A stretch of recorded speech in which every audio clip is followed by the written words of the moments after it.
Bueno, ¿cómo andan? ¿Listos para meterle un poco de cabeza a la sociología jurídica hoy?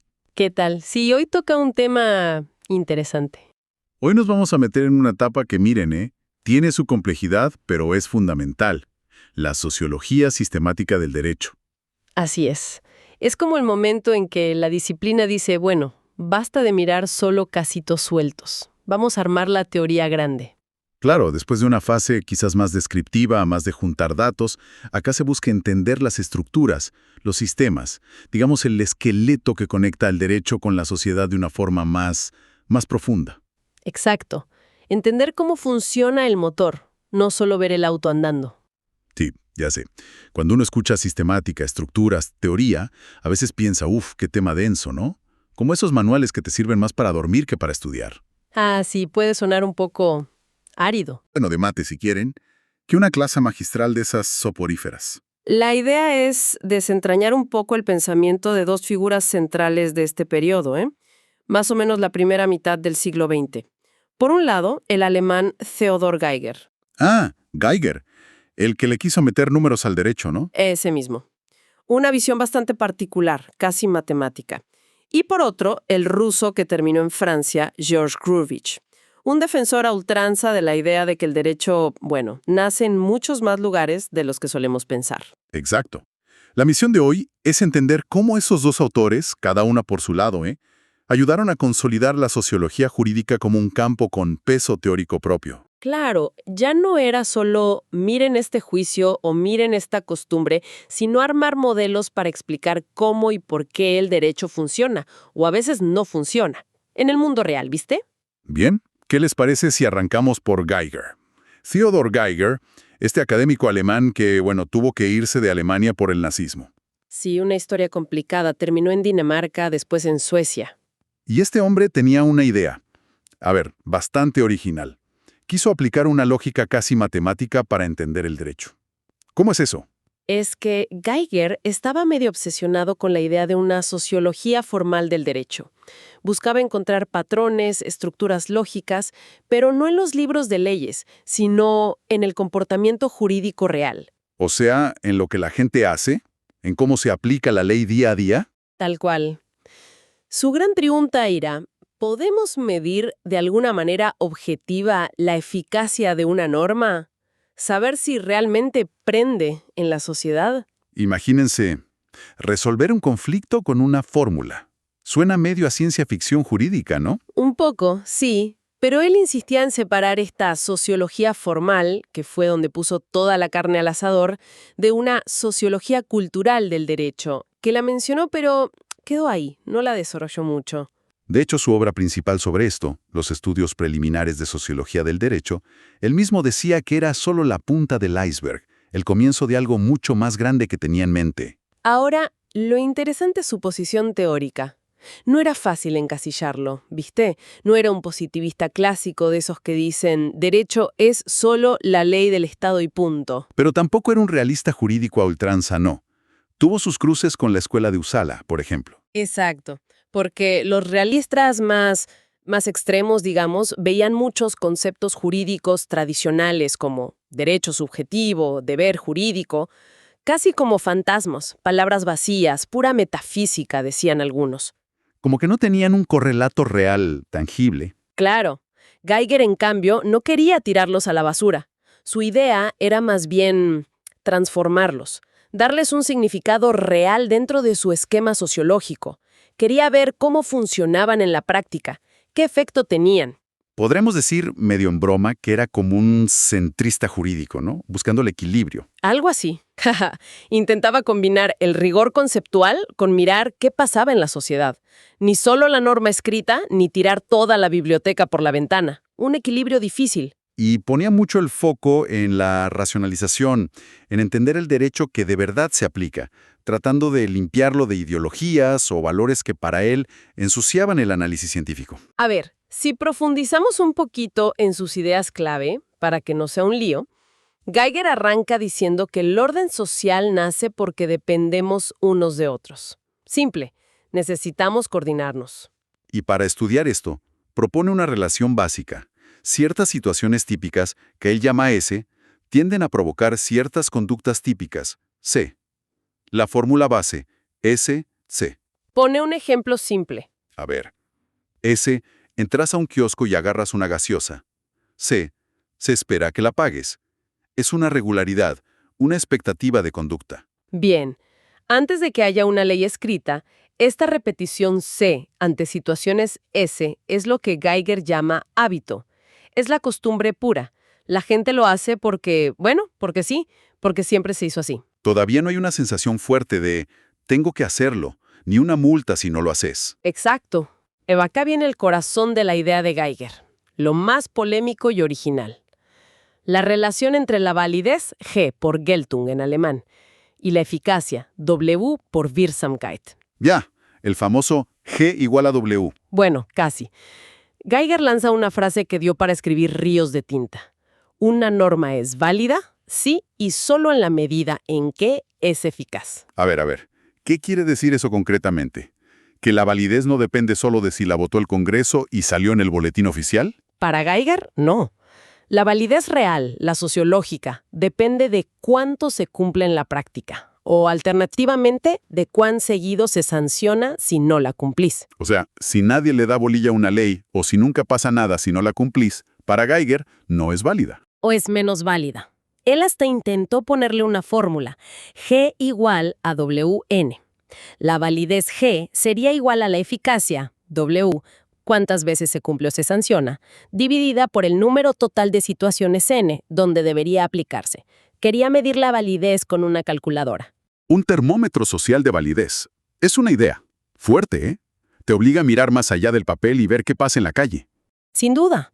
Pero claro, le llovieron las críticas. ¿Se puede medir así la validez? ¿Es lo mismo validez que eficacia? Si una ley de tránsito se cumple solo el 60% de las veces, ¿es 60% válida? ¿Y la sensación de que debemos cumplirla aunque veamos que otros no lo hacen? Son preguntas clave. La idea de grados de validez choca con la visión más tradicional del derecho. O es válida o no lo es. Geiger enfoca en lo fáctico, en la efectividad, pero quizás simplifica un poco esa relación compleja entre la norma, la conducta y la creencia en la obligación. Totalmente. Deja la pregunta picando, ¿viste? Y todavía hoy se discute. Sí. Y para entender cómo se llega a esa norma cuya validez se mide por la eficacia, Geiger también armó como una especie de evolución de las normas, como etapas. Exacto. Describió un caminito. Primero dijimos, el hábito, la pura regularidad. S.C. La gente hace algo porque sí. Después, la costumbre. Acá se complica un poco. Al hábito, SC, se le suma un componente subjetivo, un sentimiento de que se debe hacer así, o de obligatoriedad, y, muy importante, una reacción social, R, si alguien no cumple. La fórmula sería algo como SC plus O plus R. Claro, ya no es solo se hace así, es tenés que hacerlo así. Y si no, el grupo te mira mal, te critican, te aíslan. La sanción social informal, el qué dirán. El tercer paso es la regla de la costumbre. Es cuando esa costumbre, ya obligatoria y con reacción social, se dice en palabras. Se formula. Acá hacemos las cosas así. Pensemos en un reglamento interno de un club o las reglas de convivencia de un edificio puestas por escrito. Y finalmente, la norma jurídica propiamente dicha. El gran salto es cuando la reacción frente al incumplimiento se institucionaliza. Ah, acá entra el Estado a jugar fuerte. Exacto. Ya no es solo la gente reaccionando espontáneamente. Aparecen órganos específicos, la policía, los jueces, los tribunales, encargados de aplicar la norma y gestionar la sanción. Y además, normas sobre cómo deben actuar esas instituciones, el derecho procesal. La fórmula se vuelve más compleja. S, C plus O plus I. La institucionalización de la sanción es clave.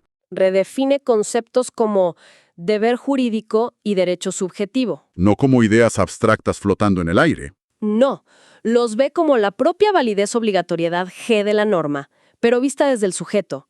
El deber jurídico es la validez de la norma para quien tiene que cumplirla.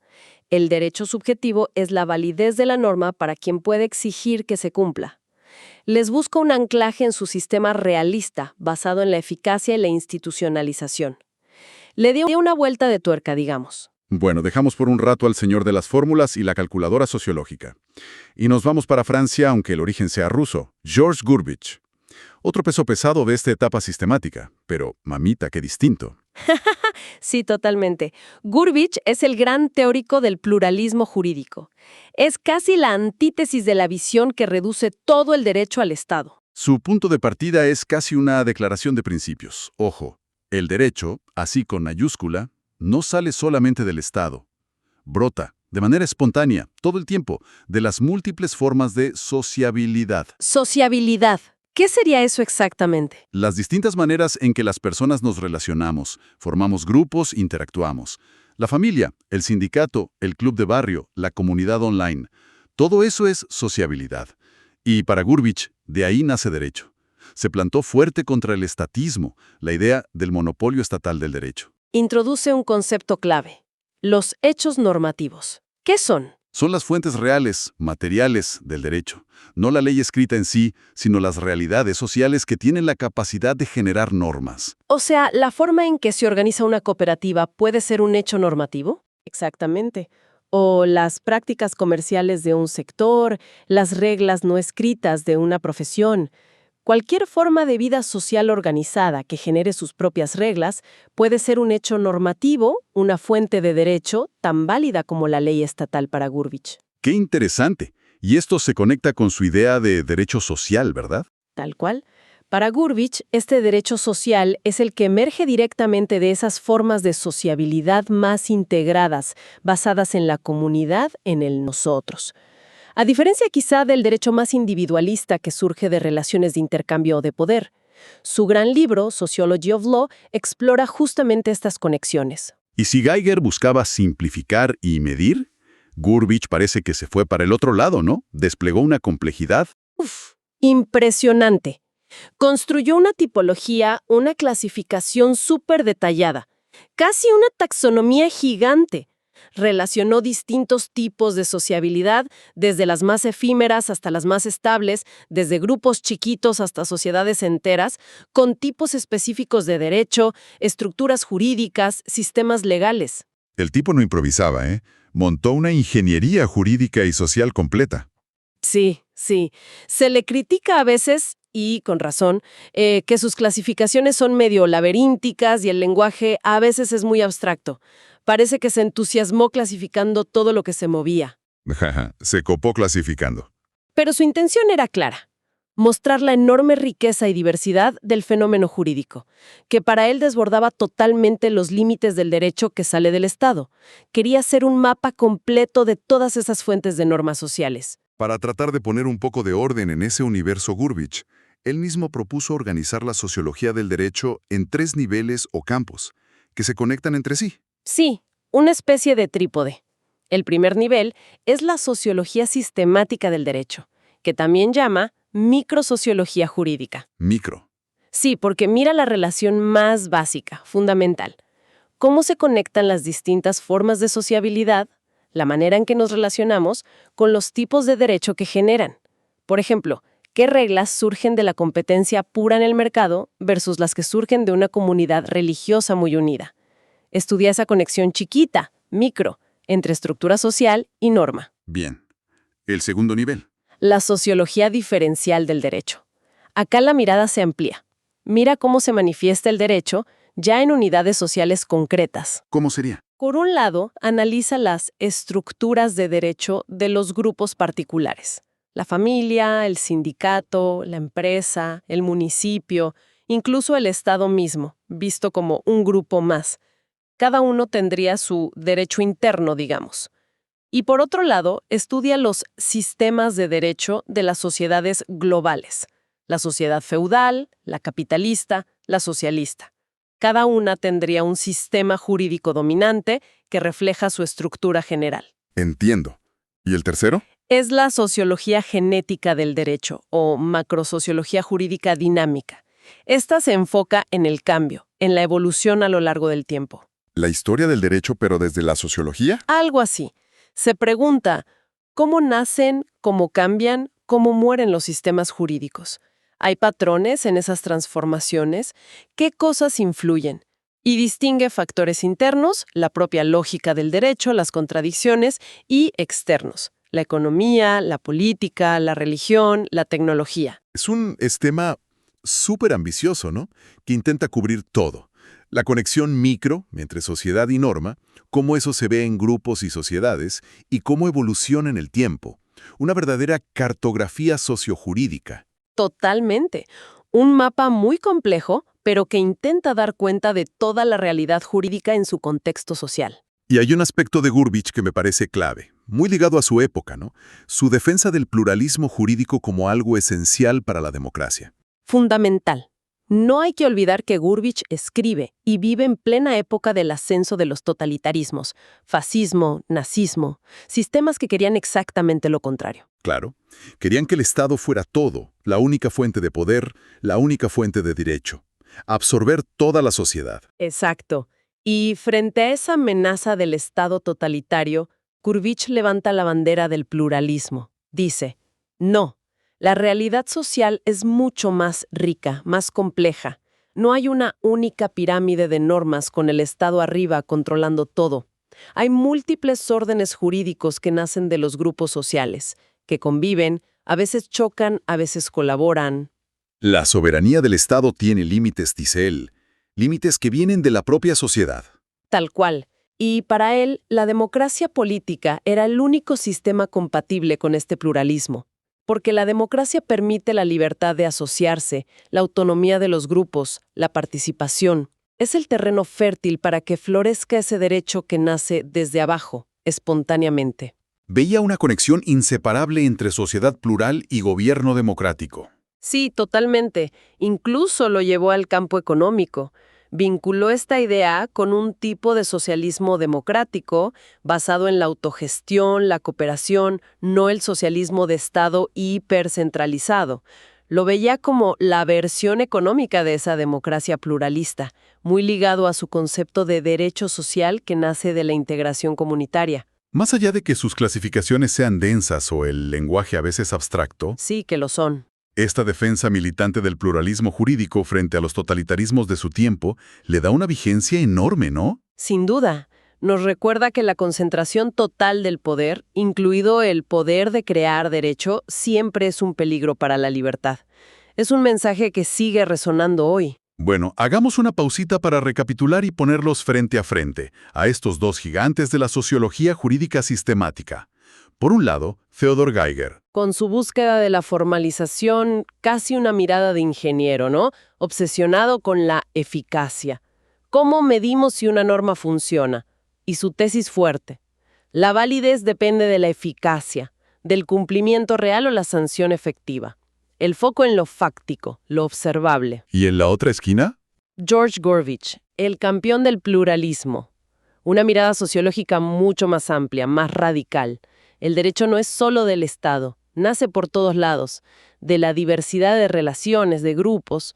Su gran proyecto fue mapear esa complejidad enorme, mostrar todas las fuentes sociales del derecho, el foco en la multiplicidad.